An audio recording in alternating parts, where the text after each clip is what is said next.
तो hello friends. आज हम जिस टॉपिक के ऊपर बात करने वाले हैं वो है desktop support engineering. Desktop support engineering क्या है, इसमें क्या क्या स्किल्स रिक्वायर्ड हैं और एक डेस्कटॉप सपोर्ट इंजीनियर का क्या सैलरी होता है, वो सब चीज़ें आज हम इस वीडियो में जानेंगे। ठीक है। सबसे पहले स्टार्ट करते हैं इंट्रोडक्शन से कि डेस्कटॉप सपोर्ट इंजीनियर क्या है। जैसा आप देख सकते हैं DSEN, डेस्कटॉप सपोर्ट इंजीनियरिंग, ये एक IT प्रोफेशनल होता है जो यूज़र्स के कंप्यूटर सिस्टम, हार्डवेयर, सॉफ्टवेयर और नेटवर्किंग इश्यूज को सॉल्व करता है। और जो भी उसमें कमी होती है, ठीक है, जो भी इसमें इश्यूज रहती है उसे वो क्लाइंट को बताता है कि आपके सिस्टम में ये प्रॉब्लम है और उसका जो सॉल्यूशन है वो उस यूज़र को प्रोवाइड किया जाता है।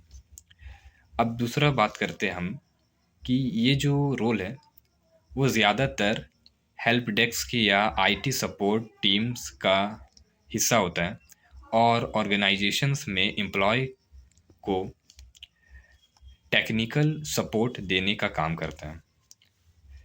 दूसरा टॉपिक है कि क्या क्या रिस्पॉन्सिबिलिटीज़ रहती है एक डेस्कटॉप सपोर्ट इंजीनियर की।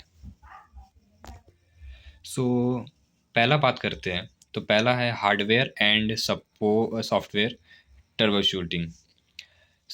ये जो भी हमारा पेरिफेरल डिवाइसेस है, लाइक कंप्यूटर हो गया, प्रिंटर हो गया, हार्ड डिस्क वगैरह, या फिर जितने भी पेरिफेरल डिवाइसेस है उसमें जो भी इश्यूज रहती है ना, उसको डायग्नोसिस करना और उनका जो प्रॉब्लम है उसे फिक्स करना, ये जो रोल है वो होना चाहिए। यानी कि ये रिस्पॉन्सिबिलिटी रहता है एक डेस्कटॉप सपोर्ट इंजीनियर का। सेकंड जो है वो है operating system installation and configuration में।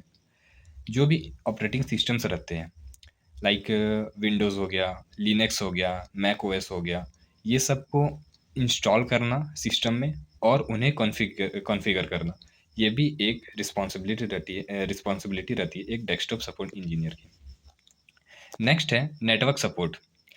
आपको अगर डेस्कटॉप सपोर्ट इंजीनियर बनना है तो आपको बेसिक नेटवर्किंग का जो भी इश्यूज रहता है ना, वो भी सॉल्व करने आना चाहिए।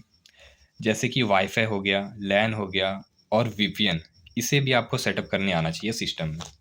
नेक्स्ट जो है वो है यूज़र सपोर्ट।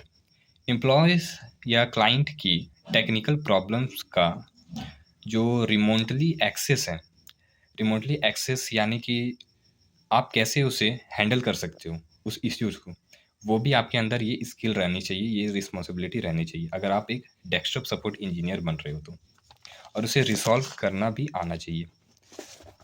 नेक्स्ट बात करते हैं सिक्योरिटी एंड अपडेट्स के बारे में। आपने देखा होगा कि हमारे जो भी लैपटॉप है या फिर पीसीस है उसमें कई सारे अपडेट्स आते रहते हैं, लेकिन हमें कभी कभी पता नहीं होता है कि इसे कैसे हम किया जाए। और इसकी वजह से होता क्या है कि एंटीवायरस, जो भी वायरसेस हैं वो भी हमारे सिस्टम पे अफेक्ट करते हैं। तो एक डेस्कटॉप सपोर्ट इंजीनियर क्या करता है कि सिस्टम को वायरस फ्री रखता है, एंटीवायरस को इंस्टॉल करता है और जो भी अपडेट्स आते हैं उसे भी सॉल्व करता है अपडेट्स। फिर आता है data backup recovery. Data loss होने पर बैकअप से कैसे रिस्टोर करते हैं वो भी एक डेस्कटॉप सपोर्ट इंजीनियर करता है। उसके बाद आता है सिस्टम परफॉर्मेंस ऑप्टिमाइजेशन। इसमें होता क्या है कि जब भी आपका जो भी पीसी है या फिर आपका जो कंप्यूटर है वो स्लो काम करने लगे, तो जो डेस्कटॉप सपोर्ट इंजीनियर है वो क्या करता है कि आपके सिस्टम को वो ऐसा फिक्स कर देता है कि वो स्मूथली वर्क करता है। ठीक है। अब बात करते हैं कि अगर आप डेस्कटॉप सपोर्ट इंजीनियर बनना चाहते हो तो आपको क्या क्या स्किल्स की रिक्वायर्ड पड़ती है। तो सबसे पहला, जैसा आप देख सकते हो, हार्डवेयर एंड सॉफ्टवेयर का नॉलेज होना चाहिए आपको। फिर दूसरा है कि ऑपरेटिंग सिस्टम का एक्सपीरियंस होना चाहिए, तभी आप, जाहिर सा बात है कि वो इंस्टॉल कर पाओगे। आपको एक नहीं, आपको बहुत सारे दूसरे दूसरे जो ऑपरेटिंग सिस्टम्स है, लाइक लिनक्स में जो काली लिनक्स हो गया, पैरेट ओएस हो गया, फिर मैक ओएस, जो सबसे बेसिक ऑपरेटिंग सिस्टम है, वो सब का भी नॉलेज होना चाहिए आपको। उसके बाद आपके पास प्रॉब्लम सॉल्विंग और कम्युनिकेशन स्किल भी होना चाहिए अगर आप डेस्कटॉप सपोर्ट इंजीनियर बनना चाहते हो तो।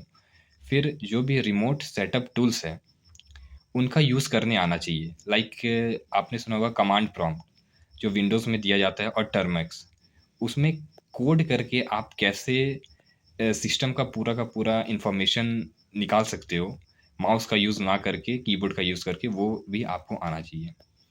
फिर बात करते हैं, जो लास्ट टॉपिक है वो है सैलरी। एक डेस्कटॉप सपोर्ट इंजीनियर की क्या सैलरी होती है? तो अगर आप फ्रेशर में जाओगे, तो स्टार्टिंग में आपका जो सैलरी बनेगा वो 15,000 से 25,000 के बीच में रहता है।